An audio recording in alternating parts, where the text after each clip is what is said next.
que la technologie dont dispose Elohim n'est pas du tout la nôtre. C'est même plutôt la biotechnologie.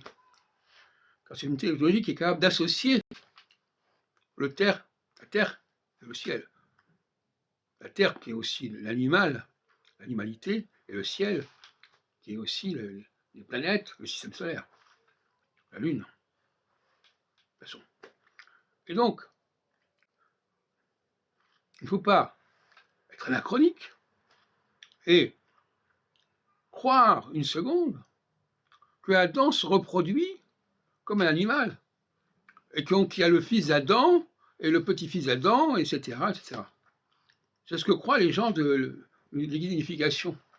Ils pensent que, effectivement, il y a des éléments dans les évangiles qui vont dans ce sens. La généalogie de Jésus, chapitre 3, je crois, de Luc, ramène Jésus, le fait remonter jusqu'à Adam et même jusqu'à Elohim. Bon, importe, comme on n'a pas le texte hébraïque. Et, la traduction. Donc, la reproduction d'Adam, c'est un mystère. Tout comme d'ailleurs la naissance de Jésus, qui est un mystère aussi. C'est un adamite. On ne sait pas comment Adam se reproduit. On ne sait pas par quel système il se reproduit.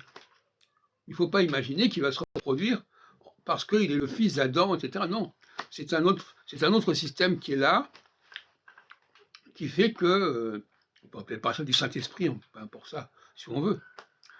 C'est un système qui fait que Adam, les adamites vont se reproduire de période en période, mais pas forcément par le fait de la famille, hein, pas par le fait de l'engendrement.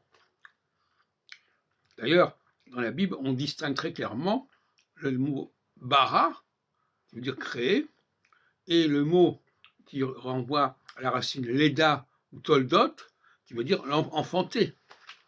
Yeled aussi. Ça donne en arabe l'air walid. Et donc, il ne faut pas tout mélanger. La procréation d'Adam n'est pas la procréation de l'humanité normale et ordinaire, et surtout pas de l'humanité primitive qui a précédé le moment de la création. Et l'astrologie relève de cela aussi.